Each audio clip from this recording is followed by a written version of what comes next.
আপা কেমন আছেন? হ্যাঁ আপা, আলহামদুলিল্লাহ ভালো আছি। ওই একটু শারীরিক অসুস্থতা তো থাকেই। আগে তো তাও একটু আসতেন, এখন তো আসেনি না। আমিও সময় পাই না। ওই আপনার মতন আমারও একই অবস্থা। শারীরিক অসুস্থতা তো থাকেই, বয়স হয়ে গেলে যা হয়। তা শুনলাম ছেলের বউয়ের নাকি খুশির খবর আছে, বাচ্চা হবে নাকি? জি আপা, আলহামদুলিল্লাহ। আপনাদের দোয়ায়, দোয়া করবেন।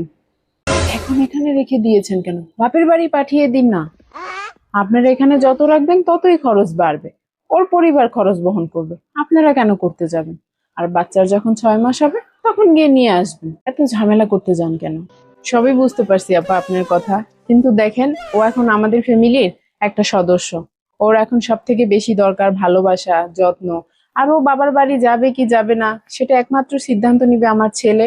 আরো আমরা বলার কে? আমাদের প্রথম নাতি, আমরা চাই আমাদের কাছেই থাকুক। না আসলে বলছিলাম আপনাদের ভালোর জন্যই। আমি তো আর আপনাদের খারাপ চাইতে পারি না। আসলে বলতে চাচ্ছিলাম, এভাবে রেখে খরচ বাড়ানো কি দরকার? বাপের বাড়ি থাকলেই তো ভালো। খরচের কথাটা বললেন না আপা, খরচ হিসাব করে না কখনো সম্পর্ক চলে না। আজও আমার ছেলের বউ ঠিকই, কিন্তু ও আমার মেয়ের মতো। তবুও আপা, এই সময় মানুষ বাপের বাড়ি পাঠিয়ে দেয়। সব মানুষ তো আর একরকম না আপা। আর ও যদি এখানে থেকে স্বাচ্ছন্দ্য বোধ মনে করে তাহলে এখানেই থাকবে। বাবার বাড়িতে যেতে হবে কেন? আর একজন মেয়ে মা হওয়ার সময় তার পাশে পরিবারটাই দরকার। তাকে আমি দূরে ঠেলে কেন দিব? যত যাই বলেন আপা, আপনি তো দেখি ওকে একদম মাথায় করে রাখছেন। এত মাথায় উঠে নাইছেন না, পরে বুঝবেন। ঠেলা করে কয় অবশ্যই আপা, আজও আমার ছেলে সন্তানের মা হতে যাচ্ছে। এই সময় ওকে ভালোবাসাটা দেওয়া আমাদের কর্তব্য, এটা আমি মনে করি। কে কি মনে করলো না করলো সেটা আমার দেখার বিষয় না।